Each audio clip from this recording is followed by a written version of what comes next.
Question है, एक वायुयान एक निश्चित दूरी को 240 किलोमीटर प्रति घंटा की गति से कुल 5 घंटे में तय करता है। यदि यही निश्चित दूरी 1/2/3 घंटे में तय करनी हो तो वायुयान की औसत गति क्या होगी। तो यहाँ पर प्रश्न में दो कंडीशन दी हुई है। एक कंडीशन तो ये दी हुई है कि चाल कितनी है, 240 किलोमीटर प्रति घंटा, और समय कितना लग रहा है, 5 घंटे का लग रहा है। दूसरी कंडीशन ये है कि यहाँ पर समय कितना दे रखा है, 1/2/3 घंटे, और हमें यहाँ पर पता लगाना है कि औसत गति क्या होगी।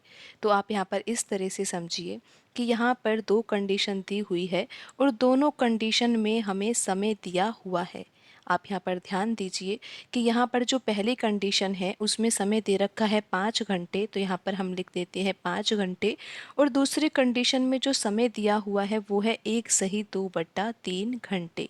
तो यहाँ पर ये मिश्रित भिन्न में है, तो हम इसको साधारण भिन्न में चेंज कर सकते हैं। तो ये कितना आ जाएगा, 3 का गुणा 1 से होगा 3 आएगा, फिर 2 जोड़ेंगे तो आ जाएगा 5/3। तो 1/2/3 को हम क्या लिख सकते हैं, 5/3। तो यहाँ पर अगर हम पहली स्थिति और दूसरी स्थिति में जो समय है उसका अनुपात निकालें तो यहाँ पर कितना आएगा, 5:5/3। अब यहाँ पर बट्टे में 3 लिखा हुआ है, तो इस 3 को हटाने के लिए हम यहाँ पर दोनों साइड में 3 का गुणा कर देंगे। तो यहाँ पर तो 3 से 3 कट ही जाएगा, तो यहाँ पर आ जाएगा 15:5। आप 5 के पहाड़े से भी काट सकते हो इन दोनों संख्याओं को। तो यहाँ पर समय का अनुपात आ जाएगा 3:1। तो अब आप ये समझ गए कि यहाँ पर जो दो स्थितियाँ दी हुई थी, दोनों स्थितियों के बीच में जो समय था और समय के बीच में जो हमने अनुपात निकाला है वो कितना आया है, 3:1 आया है।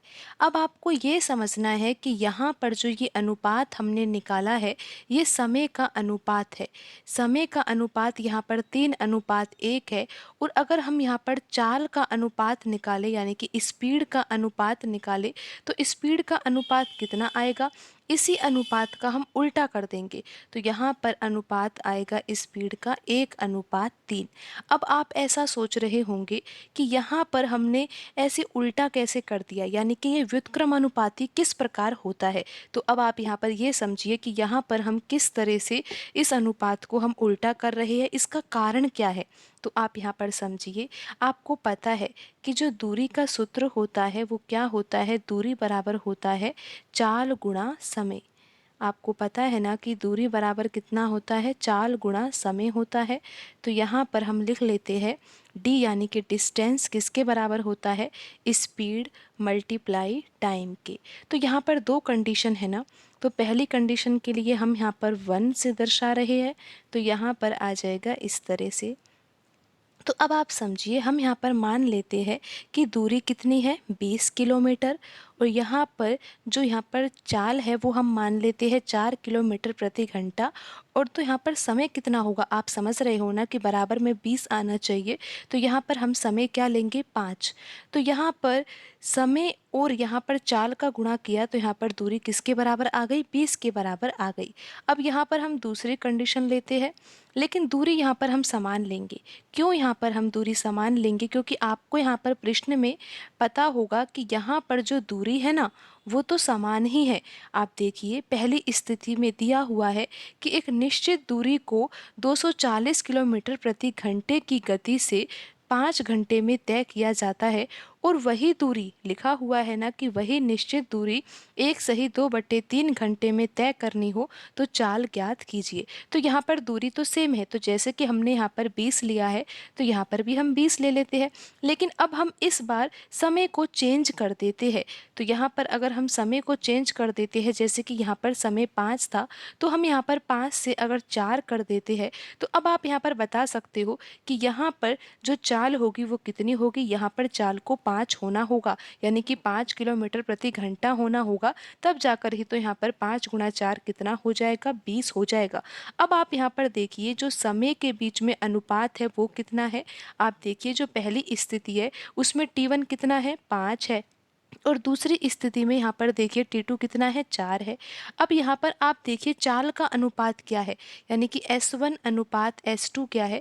चाल यहाँ पर देखिए S1 कितना है, 4 है, और यहाँ पर S2 देखिए कितना है, 5 है। तो अब आप यहाँ पर देख ही सकते हो ना कि जो समय का अनुपात है वो क्या है, 5:4 है, और यहाँ पर चाल का अनुपात कितना है, 4:5 है। अगर यहाँ पर दूरी समान होती है ना, तो यहाँ पर जो समय का अनुपात होता है उसका उल्टा चाल का अनुपात होता है। तो इस तरह से आपको यहाँ पर समझना होगा। तो आपको अब ये समझ में आ गया होगा कि यहाँ पर अगर प्रश्न में T1 अनुपात T2 कितना दे रखा है, 3:1 दे रखा है, तो यहाँ से हम चाल का अनुपात निकाल सकते हैं, क्योंकि यहाँ पर दूरी क्या है, समान है। ये स्थिति तभी लग सकती है जब दूरी क्या हो, समान हो। और यहाँ पर अगर समय का अनुपात हमने निकाल ही लिया है तो चाल का अनुपात क्या होगा, इसका बिल्कुल उल्टा हो जाएगा, और ये हो जाएगा 1:3। तो अब आपको पता है कि जो पहली कंडीशन है उसमें चाल कितनी दे रखी है, 240 किलोमीटर प्रति घंटा, और हमें ज्ञात करना है दूसरी स्थिति में जब समय कितना है, 1 = 2/3 घंटे, उस स्थिति में चाल कितनी होगी।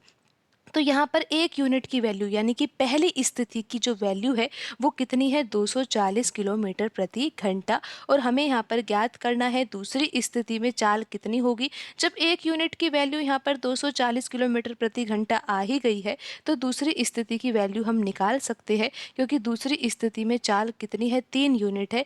1 यूनिट बराबर 240 किलोमीटर प्रति घंटा है, तो 3 यूनिट कितना हो जाएगा, 720 किलोमीटर प्रति घंटा। तो यहाँ पर प्रश्न में पूछा गया था ना कि दूरी तो वही है जितनी पहले थी, लेकिन इस बार समय कितना है, 1 = 2/3 घंटे है। तो हमें ज्ञात करना था कि उस स्थिति में चाल कितनी होगी। तो चाल यहाँ पर होगी 720 किलोमीटर प्रति घंटा। यहाँ पर कौन सा ऑप्शन सही रहेगा, ऑप्शन डी यहाँ पर सही रहेगा। आप एक बार फिर से समझ लीजिए, आपको ये ध्यान ही रखना है कि जब दूरी समान होती है तो जो समय का अनुपात होगा उसका उल्टा चाल का अनुपात होगा। तो यहाँ पर प्रश्न में जो डाटा दिया हुआ था, दोनों स्थितियों से हम यहाँ पर समय का अनुपात निकाल सकते थे। तो यहाँ पर हमने सबसे पहले यही तो किया था कि हमने समय का अनुपात निकाला। पहली स्थिति में समय 5 घंटे था, दूसरी स्थिति में 1/2 था। तो इस मिश्रित भिन्न को हमने साधारण भिन्न में चेंज किया था, तो यहाँ पर कितना आया था, 5/3 आया था। तो यहाँ पर जो बट्टे में 3 लिखा हुआ है इसको हटाने के लिए हमने 3 का गुणा कर दिया, तो यहाँ पर 3 से 3 कट गया और ये आ गया 15:5। और जब इसको हल किया तो यहाँ पर आ गया 3:1। ये समय का अनुपात है और चाल का अनुपात तो इसका उल्टा होगा, तो कितना हो जाएगा, 1:3 हो जाएगा। अब आपको पता है कि पहली स्थिति में चाल कितनी है, 240 है, तो ये 1 यूनिट की वैल्यू है ना, हमें 3 यूनिट की वैल्यू ज्ञात करनी है। दूसरी स्थिति में हमें चाल ज्ञात करना है, तो दूसरी स्थिति में 3 यूनिट की वैल्यू कितनी आ जाएगी, 720 किलोमीटर प्रति घंटा। यहाँ पर ऑप्शन डी सही होगा।